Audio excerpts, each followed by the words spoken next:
This is the background people liked that I had. Angelica has her background. Um, just give it just a few seconds for the webinar on YouTube to load. Who here is in track B? So who here is in track B? Drop in the chat real quick, like you are in track B. Awesome. Awesome. And is your full team here? Is your full team here? Like, are you the only one here? Is your full team here? Because if your full team isn't here, you want to make sure that your team is here. The background people next.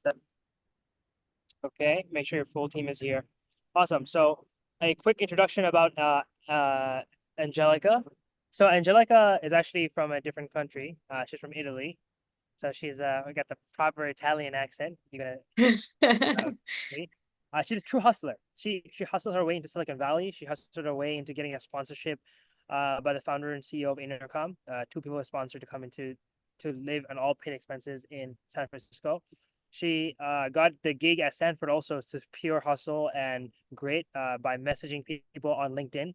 And right now she's also in high surrounded by a lot of high founders, being part of the venture capital studio program called Founders Inc., where she's building a biological computer. So this is a incredible track record that you have, especially someone coming from a different country, not knowing anyone, and also being relatively young. You're like 24, right? Like Yeah, yeah, to yeah. me, that part was add up. So that's really cool. That's the power of just reaching out, cold outreaches, LinkedIn emails, and that really is what track B is all about, right? So Angelica, you read the Google Doc that I shared. We had different like levels, different tracks, difficulties. So track B is now responsible to reach out to startups, kind of like you reach out to startups, and you have so many friends that are startup founders now. So they have to reach out to startups, ideally, get them to get a permission to do a backlog ticket, get one or two calls and getting the specs out. If they can't do that, at least build a clone out, get something out there for a real life industry. And this kind of takes on the pattern of, hey, if you want to be a tech leader, you have to be an expert in reaching out. If being a software engineer is not just enough. What type of software engineer you're going to be? If you'll be a tech leader, you have to be a machine in terms of reaching out to your team members, your cross team functionality, your upper leadership, your product, your business recs and marketing recs, everything, right? And so Angelica teaches the ways. You have something prepared, and then we'll do some Q&A. Sure, sure. Thank you very much for the introduction. And yeah, I prepared some material for you guys, so I will share my screen. Can you tell me if you see? Yasin, can you tell me if you can Yeah, properly you see see my you, see screen? you, see you. Perfect. Perfect. I will just hide the thing. Okay. Great. So I've prepared some material regarding how to be an entrepreneur. And first of all, let me introduce myself a little bit. So I've already done an introduction in a previous presentation, so I will go really fast through it. I'm the CEO and co-founder of Nucleo, and we are trying to build a biological computer. I've been an AI researcher for Stanford University, data scientist for various companies like McKinsey, and but today I'm here to give you some suggestions on why it is a good idea to be an entrepreneur and how it is the best way to do it. So it is going a little bit slow. Okay, so why? It is really useful to be an entrepreneur, so be inside a startup, because inside a startup, you can learn really, really fast, with a lower risk than creating your own startup.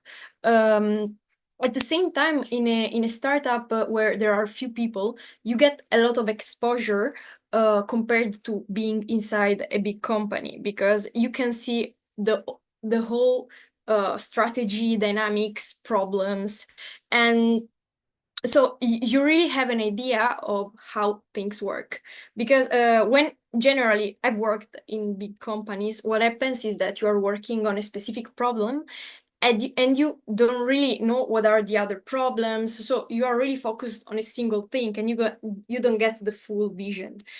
Another important thing is the impact that you can have. Imagine you're 4 people working in the startup. So you are helping other 3 people, right?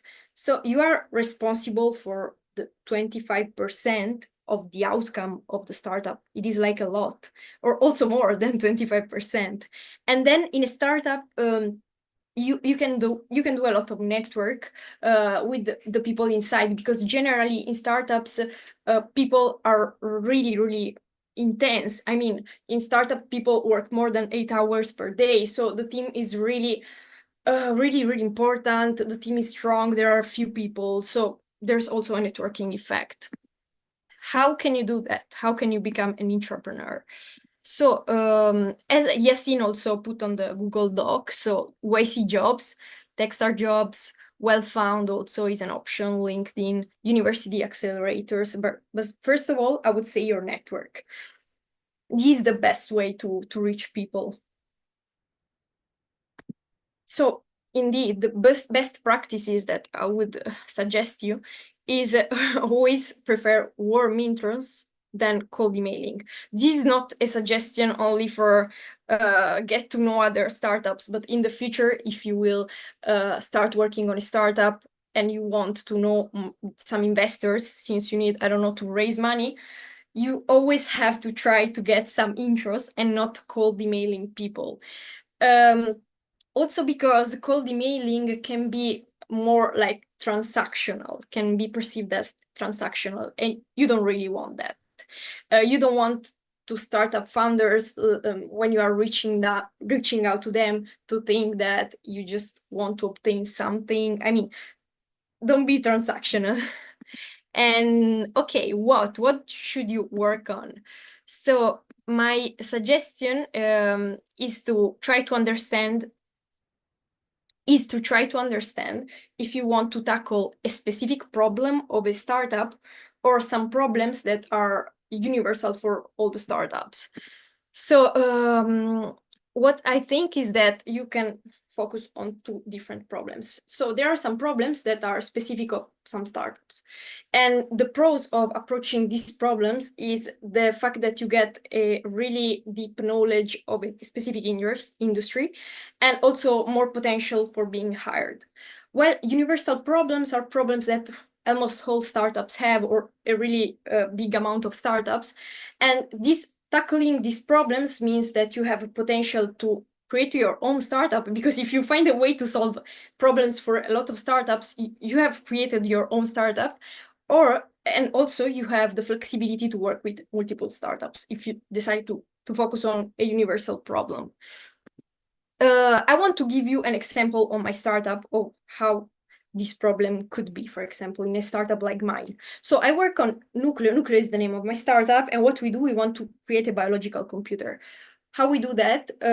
We use biological neurons instead of neural networks. And we do a sort of reinforcement learning to teach them performing some tasks. So some specific problems of my startup are data conversion into analog waves, because I have to transform pictures, for example, or numbers into analog waves, since this is the way to communicate with neurons. Or also another thing that is a problem is to model a proper video game on neurons. It has already, for example, been done, the Pong game on neurons, and you have to decide how to perform the whole reinforcement learning on neurons, for example. This is a specific problem of my startup, okay? Well, there are some universal problems that I also have, like hiring talents, for example. This is a problem that I have because, for example, using LinkedIn, it is not like really easy to find a person for category. For example, I want to hire a talent in the biotech space, okay? Because my field is biotech and AI, okay? So how can I do that? I mean, LinkedIn doesn't really help you in doing that. Helps you, I mean, you can filter by university, place, but not really. I mean, this is a problem. This is my problem, but this is a problem for all the startups. So if you solve this problem, you are helping a lot of startups, right? And I created, if you want, I mean, to work on these problems, I created some groups on WhatsApp. So if we want to discuss all together, just scan these QR codes so that we can work together on these if you are interested.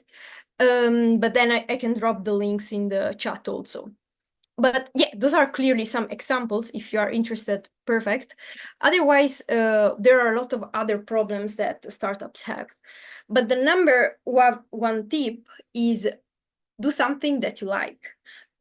Because startups are really intense. In startups, you work a lot of hours, more than 60 hours per week generally. So if you want to keep up with the pace of startups, you really have to be obsessed with the problem. You really need, yeah, to be obsessed with the problem that you're solving. And other general tips that I would give is to be proactive. In the startup world, you don't really have to wait to people to tell you what you have to do. You really want to develop that entrepreneurial spirit and don't be afraid about proposing ideas. Also, you want to, if you want to do the entrepreneur, you really want to align your goals with the startup goal. And this is also feasible by finding the startup pain points. And for you, it can seem weird, but since you are like joining the startup to solve the startup problem in a second moment, you have an unbiased vision, so you can help startups more than the startup itself, and more than the people inside the startup. This is what I wanted to say. And also, it is really important to develop a clear communication. So be effective in your communication and proposing clear goals. And also, when you have to propose your idea, when you have an idea, don't base your idea on the narrative. There are a lot of posts, a lot of things around like the startup world saying, yeah, you have to do, I don't know, what you feel, what your gut suggests you or whatever. That's not true. Startups are really counterintuitive. So you need to rely on data. You want to de-risk the decision you are taking. So always rely on data and don't believe to the narrative you find around. So those are some general tips that I have. There are a lot of startups I collaborate with, I work with. I'm at Founders Inc. It is full of startups. There are some people that I know in the EdTech space that are finding people helping in the user experience field, or other people working in the more in the sales part or in other fields. So I would suggest to try to reach out startups and try to do it without my help. But if you are struggling and if you want help, you can reach out to me, and I will try to connect you with other startups. And also, this is my email if you need, if you have question, so that in the next session I can address all the questions that you have.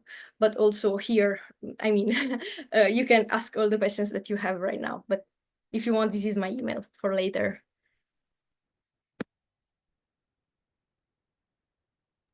Awesome. So guys, at this point, you guys can ask questions in the chat and also go to Q&A.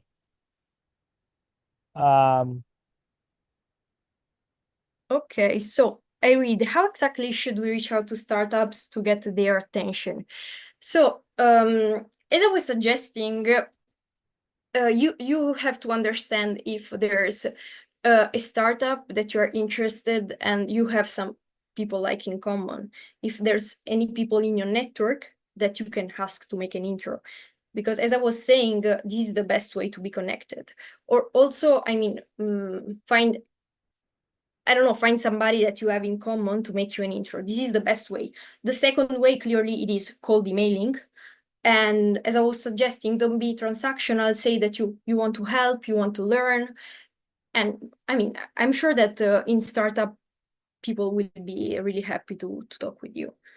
It is not a big company. People, I mean, are happy to collaborate, I guess.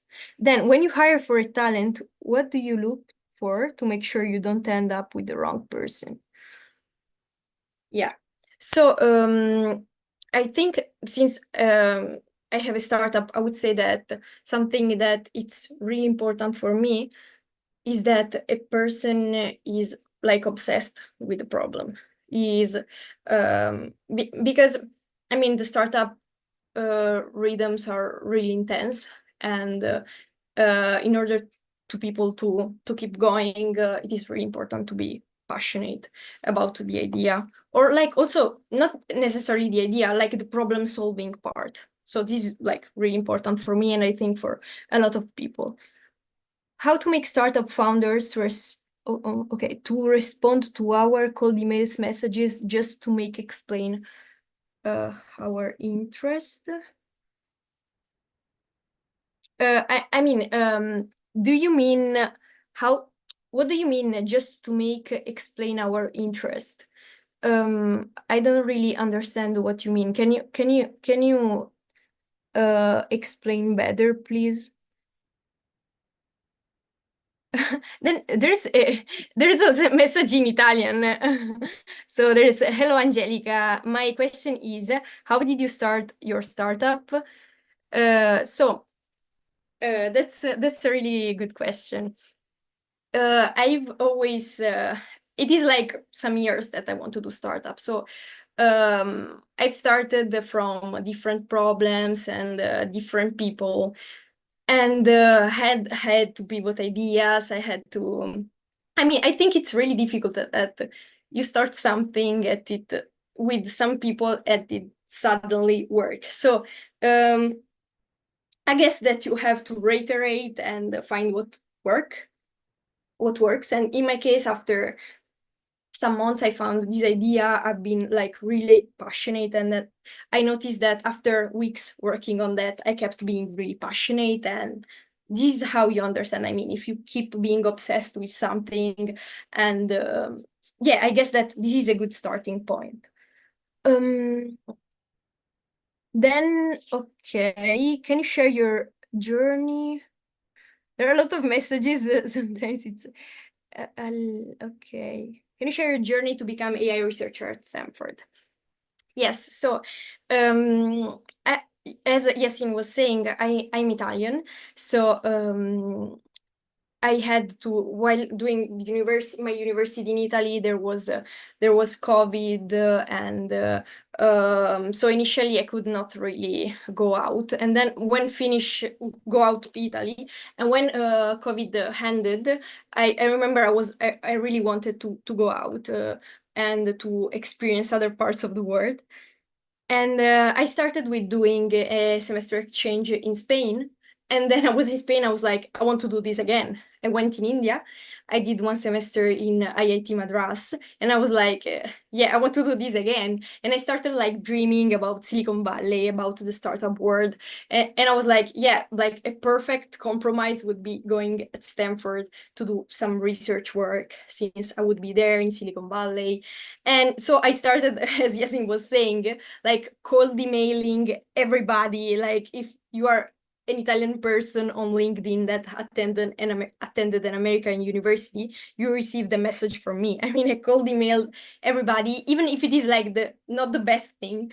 I was trying really hard to, and yeah, like I talked with a lot of people, a lot of professors, but eventually what worked was a person that I met in a mentoring project that was doing a postdoc at Stanford on a topic, graph neural networks, that I was researching as a side project. So I was doing this side project in graph neural networks. So, I mean, there was an overlap between our interests, and he was like, yeah, there's a possibility to do research here. So, I mean, eventually I got at Stanford, not through cold emailing, even if I got to know a lot of interesting people using cold emails.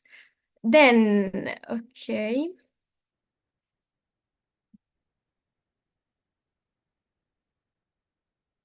How can a person identify that her idea will work out or not? Okay, so first of all, make sure that your idea doesn't exist or not. I mean, it is really rare that you don't have competitors. And generally, if you don't have competitors, it is not a good thing. It means that why are other people are not doing that? If or like maybe you have some sort of insights that not everybody nobody has, but it is really rare. If you have competitors, you can start looking what are they doing, if they're doing well, and if they are like just starting as you can try to start and try to reiterate like the process, like launching a product, see the traction, see if people are interested, and reiterate until you find the perfect fit with the market. So I mean that it is really important in startups being flexible with the fact that the first product you will launch will never be the perfect one. So you have to reiterate to see if people are interested, what people ask. So this is really normal to reiterate and try again. Is it best to find a startup that started in 2024, or is any? I don't think that it is important. You should go for what you like, not for the year. And I tell you also why, because not every startup has the same can progress in the same way. So for example, I'm working on a deep tech startup, right? In order to get results, I need years. I need a lot of time. There are other startups, like some SaaS startups that it is a green flag if that startup is growing quickly. So I mean, it is not really, you can't ask this question in general, but I understand your point. You want to make sure that the startup you are going, it's growing fast, or it is just starting so that you can learn faster. But I would say, I would suggest to go for what you like and make sure that that startup is growing and there's, I mean, some momentum going on. But yeah, this is what you have to make sure. Then what is your educational background? Yeah, so I studied mathematical engineering in Italy as a bachelor. Then I did my master's. I was enrolled in Italy in mathematical engineering with the focus on statistical learning and AI. In the meanwhile, I did an exchange in Spain doing data processing, in India doing CS and maths. And then at Stanford, because those three experiences were overlapped with my master, at Stanford I was doing AI applied to cardiovascular modeling. So I was using graph neural networks, transformers, and LSTMs. Would a startup be less receptive to teams with more beginner level skill sets? If so, how could a team accommodate?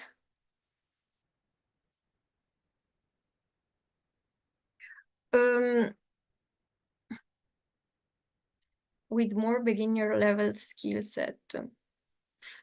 I don't think so. I mean, I think that in startups, it's really important, as I was saying before, that people are obsessed. You don't have to expect people to start with a skill set, and you don't have to expect that that skill set is the same for all the time. You don't really want that. You want the important is a person that is really wants to learn, and a person that is fast at learning. So I would not be really interested regarding the skill set, but more regarding how fast is that person in learning and how much that person is obsessed with the topic. So clearly, this is how I think, but I'm sure that there are other startups that are more, I don't know, obsessed with the credentials. So I will not judge, but I think that I'm not sure that every startup think as me. Yeah. How to convince them to work for them? What I would say is that you want to give to startup something they need. So it can be you can do it in different ways. You can chat with some people working there and try to understand what are their pain points, or you can really try to have an understanding of what they do, in what space they're working, and try to understand what are the difficult parts in that sector, in that field. For example, I don't know, I'm talking regarding my startup. Um, I'm I want to build a biological computer, okay? So imagine you have to convince me to work for me. You do some research regarding what are the bottlenecks in this field, and you discover that I don't know, it is keeping the neurons alive, right? So you start, I don't know, learning something, and you're like, I mean, in your case, I'm sure you are not a biotech person because it is a software engineer fellowship, but just to make you understand the process. You start, I mean, learning something and showing me that you are really interested in that you learn something even without me telling you to do that, so that I can understand that you are helping me and you want to learn, you are proactive. Those are like really good things for a founder, I think. So if you are offering some value, people will be really happy to work with you, to make you work for their startups. How do you make the message not transactional when it really is? Guys, I don't think so, because you don't have to forget that you are bringing some value to startups. I mean, you don't have to forget that they are also gaining something. This is really important for you. I mean, you are helping startups. So, I mean, clearly you are receiving a lot of learning, you are receiving mentorship, you are like experimenting the startup atmosphere, ecosystem, but you are also giving some value. So this is why it has not to be transactional, because you are not, I don't know, asking some mentorship without giving back. So it is a win-win, I think.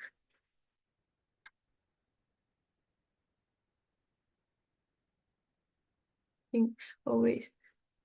Did you always knew you wanted to do research in AI, or only after your exchange semester in Spain? Yeah, so I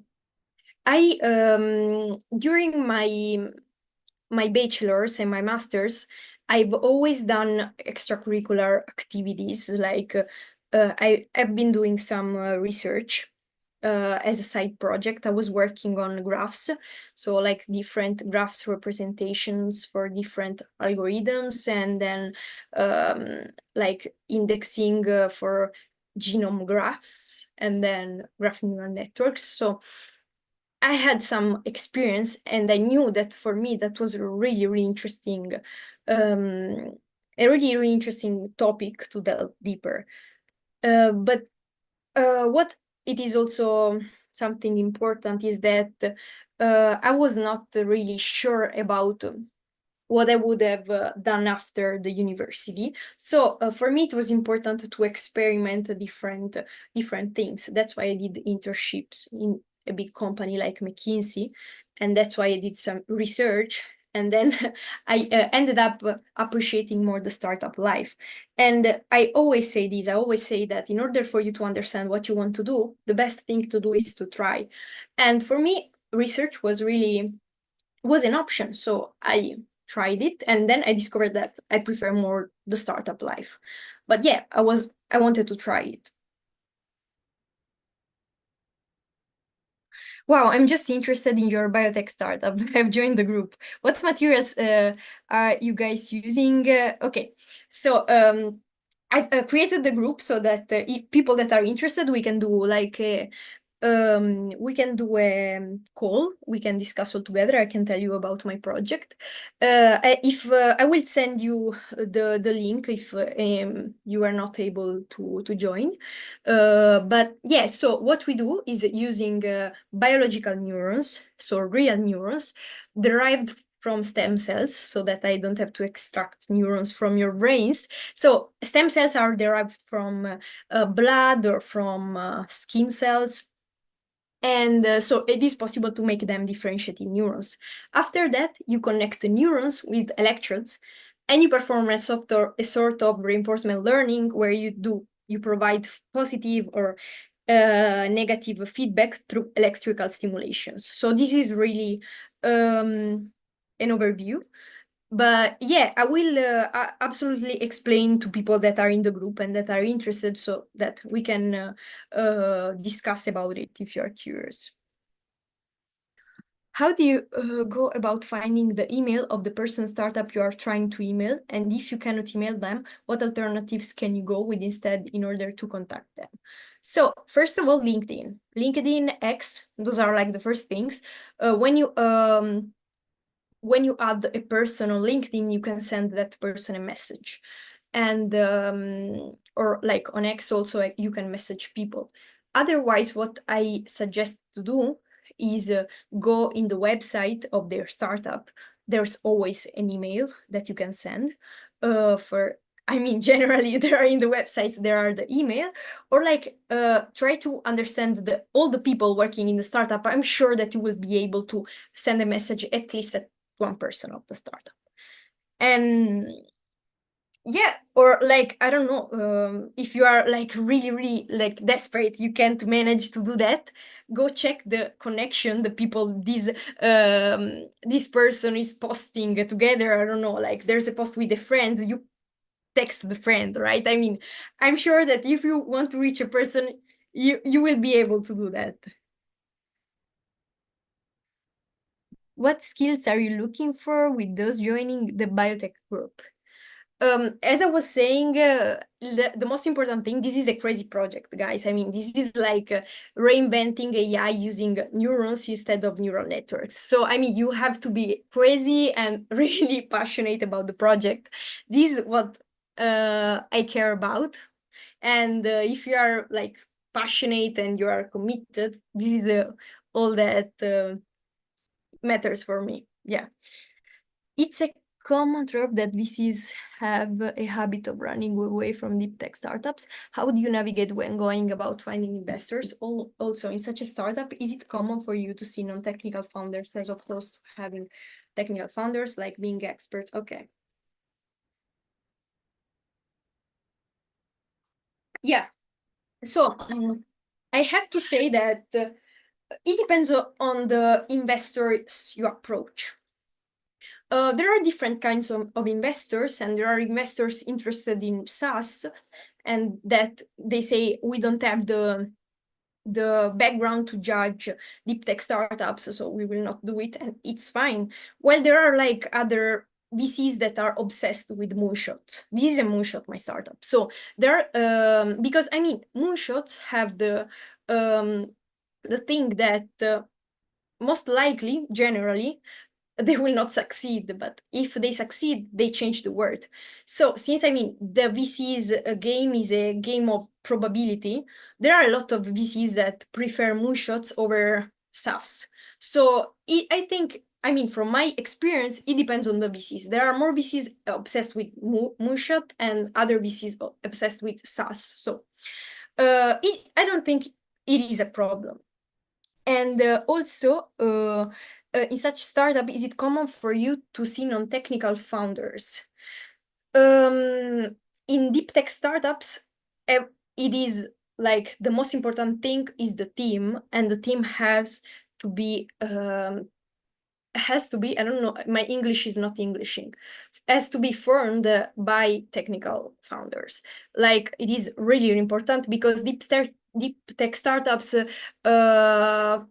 really rely on the founders. So like a lot of times, because you can't show traction, I can't show traction, right? I have everything I can show is like the team, because in order to show also the product, you need money. So you are like in a situation where you don't have anything, you only have the team, and you have to sell the team. So it is like fundamental to have technical people, and then you want to have the business people only when you have a product, when there's like some profit going on. But yeah, initially technical founders are like not important, like fundamental. You're a mathematician by training. Did you have to learn a lot of neuroscience on your own, or did you have a lot of help from your co-founder? How much did the Stanford research help? So yeah. In order to do this startup, it is essential to have an AI part and a biotech part. Biotech neuroscience. I have the AI part, while my co-founder is a biotech person. So I'm handling all the AI part, so all the communication protocols, all the conversion of data, all the algorithm design, while he's working on the bio parts, so like all the keeping the neurons alive part. And yes, in order to go into the topic, I had to learn a lot of papers, so clearly gain some expertise also on the biotech part.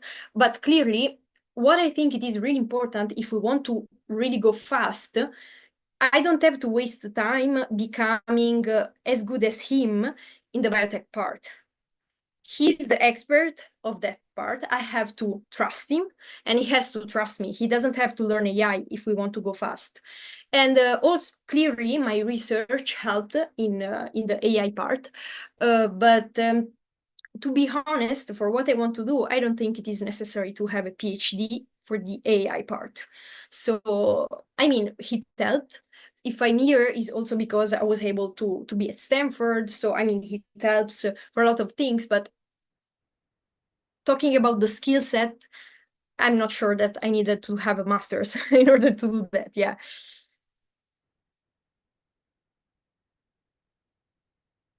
So, do you have any tips on how you juggle your workload responsibility? So, to be honest, I don't know the meaning of the word juggle. So, I will look for the translation now. Yeah.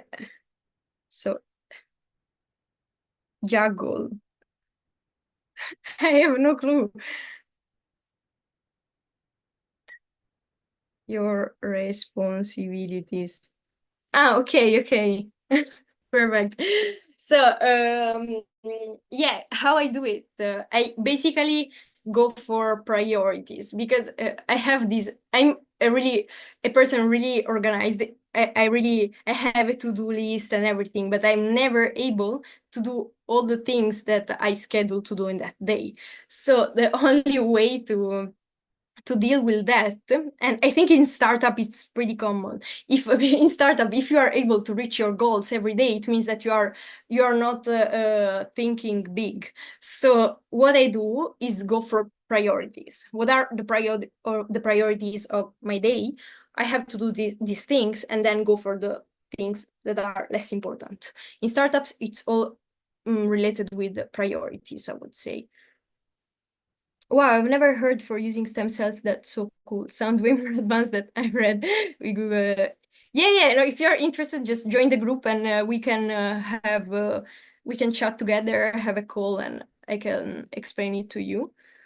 What's the valuation of your startup and when you started your startup?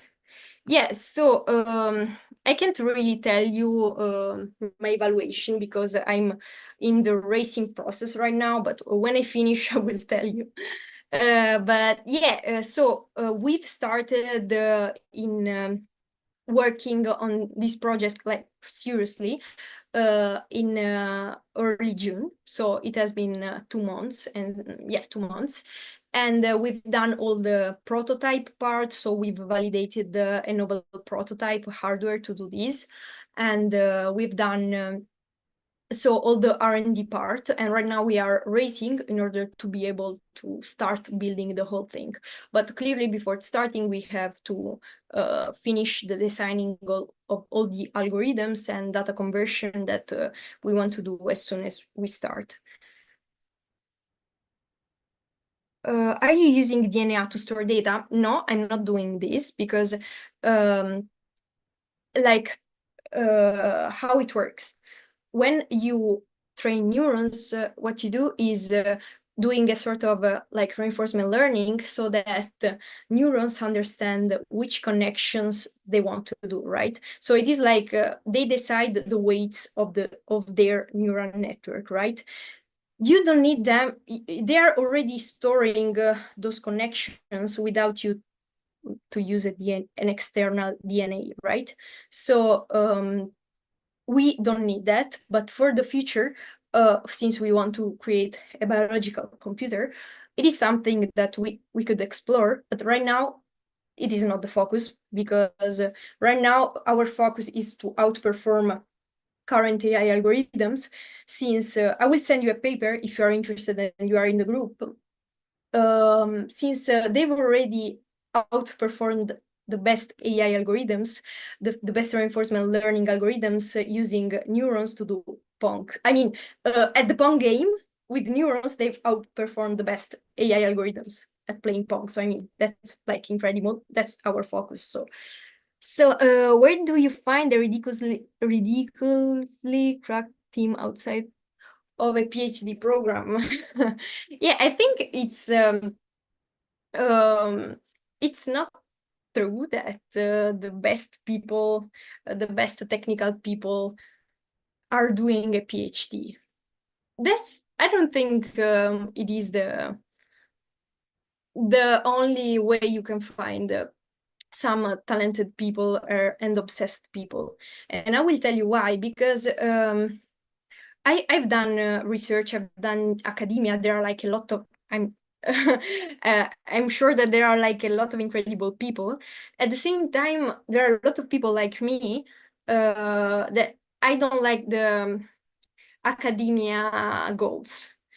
A lot of times academia has, the labs that you work in when you are a PhD have as goals the fact of publishing papers, okay? So most of the times your goal will be to find a new result to publish a paper, since this is how the lab a lot of times is ranked.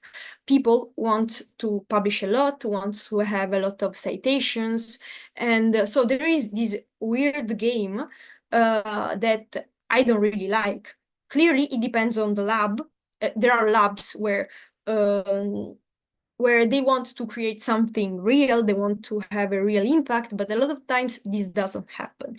So I'm telling you this because there are a lot of people that are aware about this thing, and so they're like, no, I don't want to do academia. I could have started this project, my startup, in the lab. But I've talked, for example, with the YC partner, Jared, and he was like, don't do that. If you want to go fast, don't go with a university, because universities have all these things regarding publishing papers. So you have to stop in order to write paper and to go to a conference and whatever. And also the fact that if you work with a university, you have to give the university the intellectual property. So I don't know. I mean, pros and cons. It depends on what person you are and what are your priorities. The main problem I end up having is I'm not in the network with people with deep expertise in fields that require. Okay. Outside of school, where is the best place to network with experts who might be interested in ventures like this? Okay, can you give me more context about the field, please? Because I want to understand. I mean, okay, I'm understanding that you are talking about a deep tech project, but can you tell me more about the field, so maybe I can help you? Okay, how can I join this group? Okay, guys, let me share you the links here so that you can join the groups.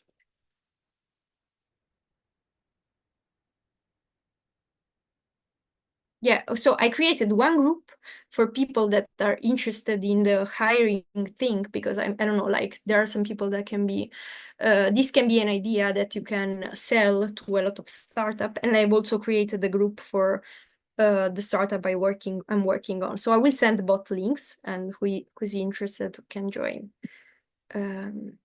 both groups or just one that.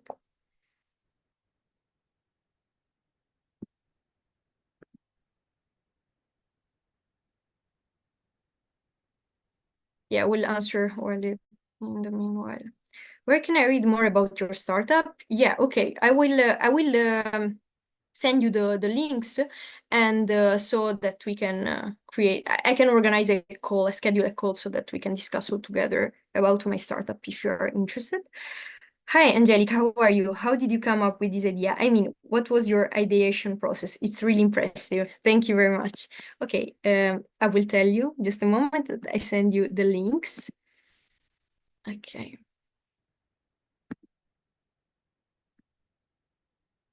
So this is the first one, the hiring one.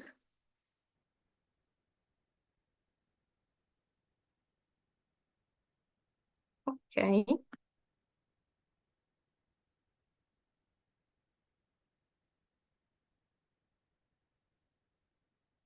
Now I will send you the nucleo one.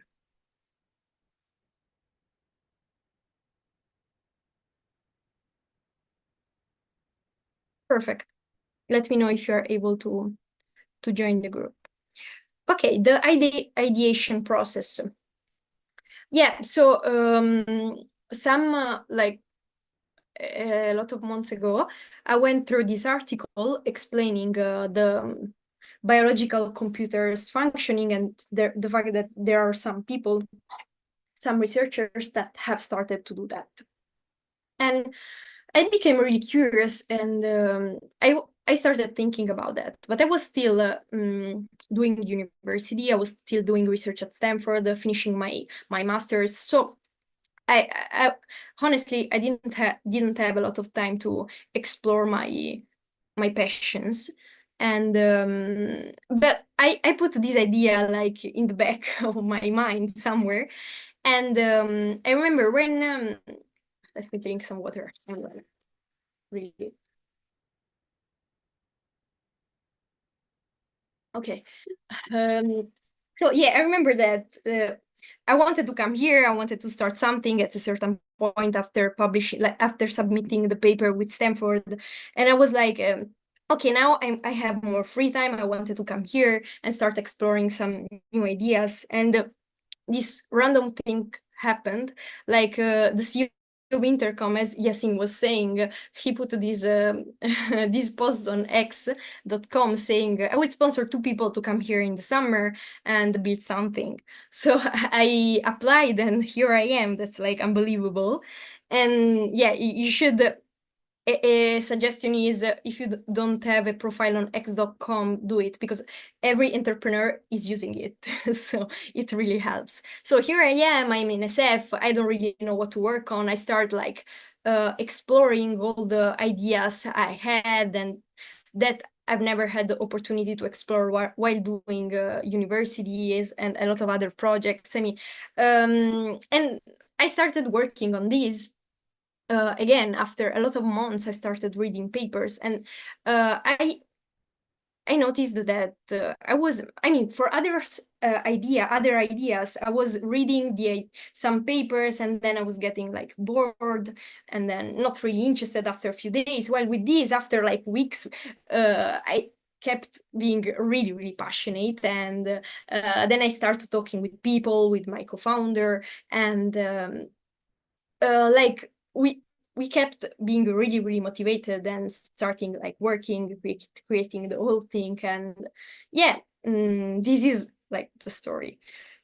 Um,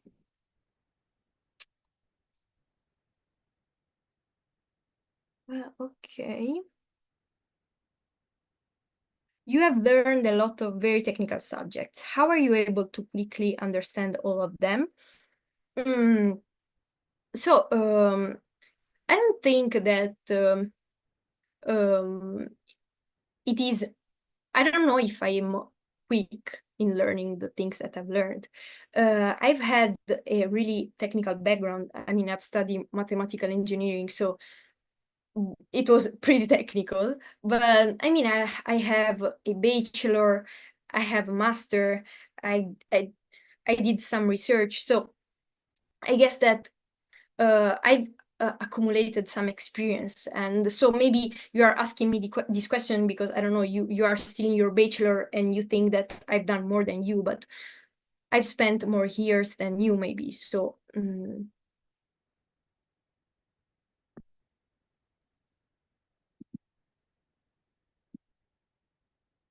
okay, so quantum machine learning. I practically need okay, to physics and data science degree, but I'm limited. Okay. So I understand what you say, and I understand that for your topic, you really want people that have an expertise and a technical background. So I would go for people for expert, like for PhDs or postdocs. And I think that a way to reach those people is through papers. It is like incredible the graph that you discover when you read like papers, because you see like a paper and then a citation, and you connect with another paper and you discover all the people working on that, and there's always the email of one person for each paper. So I mean, you basically have the network, the people working on that, their emails, so you have everything to connect with them, I think. But I will write here my email. So if you want, I know a guy that is working on quantum machine learning that I can connect you with. So, and he will do a PhD. So I will write here my email so that you can send me an email. Okay.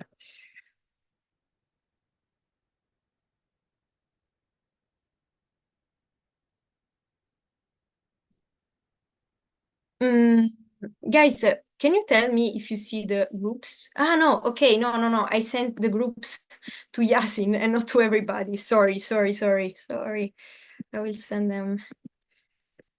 Okay, everybody. Perfect. And also the email, I sent it to Yasin. I'm really sorry. Okay.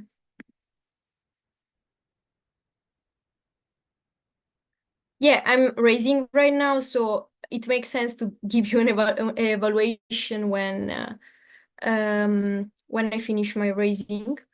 So starting out, did you face any issues, failures? How did you deal with it? How did you keep yourself motivated to continue?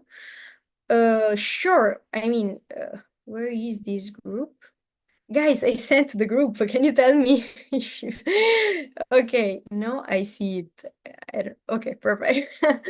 Don't worry. So, okay, issues, failures. Yes, I absolutely. Yeah, let me think about some. Yeah, okay, no. This is uh, a really interesting story that I can tell you. Yeah, I'm talking a lot. I hope that you're not getting bored. So yeah, okay, yeah, this is a good story that I can tell you. So I was at Stanford. I was doing research, and I knew that after graduation, after my graduation and finishing the research project, I would have loved to come back here in Silicon Valley. And so I started like looking for programs, startup programs or whatever. And then I discovered this Stanford program for startups. And people were like telling me, yeah, you should apply. It is really selective, but you should apply. So, I mean, I applied. I forgot about having applied, and I got selected. I was like really happy. But then in like 15 days, I had to find a sponsor because it was like 15K, the program, and I didn't have that money. So I started like again cold emailing everybody, and eventually got a sponsorship. And so yes, I was really happy. I had to do this program, but before starting the program, I had to come back in Italy um, for vacations, for Christmas vacations, and I come back to Italy, and I do a car accident. So what happens is that basically I it was a really bad car accident, so I couldn't come back because I had to do some medical visits and whatever. So I can't do the Stanford program, even if I had find a sponsor, whatever. I can't do this. Oh, we are still not at the failure part, okay? So what happens is that I text the organizers of the program and I tell them, look, I did a car accident. I can send you like the documents, but I can't do this program right now. I really care about doing this. Can I do it in the summer, since they had two batches, one in the summer, one around January. So this summer I had to do this program. They were like, yeah, well, you can do it, but please reapply again. We need you to reapply again, but we'll provide you all like the questions and all the thing. So you just have to click. You don't have to put all the material again, right? So yeah, I did that. And like in late May, I received the email saying that I was not selected. And I mean, it was like a horrible moment for me. It was an horrible moment because I had been previously selected. I had the car accident. People were telling me, like the organizers were telling me, don't worry, like you just have to reply again. And so I found like myself with nothing. I wanted to come here again. I had found a sponsor like for the program. It was like crazy for me. It was horrible. So yeah, at that point I was like, yeah, I will find my way to come back here. And I started like looking for other opportunities. And eventually I found this one through x.com. So yeah, this is a story where it felt really bad, but yeah, I didn't stop looking for what I wanted. Even if I can't say that it was a positive experience, it was horrible. But yeah, eventually it's better this opportunity than the other one that I would have done. Yeah. So yeah, okay. I think that I've answered to all your questions. So yeah, thank you very much for all the questions. And yeah, we will talk through the group Thank you, chats. Angelica. We wanted to wrap this up 15 minutes earlier, but you took the time to really get through most of the questions, which was great. Quaint little crowd here. So can we just drop some love for Angelica? How about some yeah, I love the praise, but praise is what we do in the beginning. At the end, we do W's in the chat. So guys, let's do W's in the chat. Yeah, those are W's. Thank you, guys. Yeah, and Angelica, I mean, just take a look at this love right here. Oh my God, guys. Thank you very much. Thank you. It's amazing. You went above and beyond. I did not expect you to give your email and further on like connect people to other startups that you know. So I think that would be incredible. The guys who watch this call live, you guys take the most opportunity and reach out to Angelica immediately if you want to, or like reach out to other startups using the template that she has given you. But I'm telling you, there's gonna be a lot of people that are gonna watch this, the recordings, and then first come, first serve. Eventually, I know Angelica's gonna get bombarded with, "Oh, I'm fundraising now. I don't got time for this." But I appreciate the gesture. That was very nice of you, Angelica. So No, thank you. Thank again, you. next Saturday, 5 p.m. Is that the goal? Eastern Y- Pacific time? Yeah, yeah, Okay. yeah. Next week we can have another session. Absolutely, absolutely. Okay. With that being said, let's wrap up today. All right, guys. Take care. Thank you, guys. Bye-bye.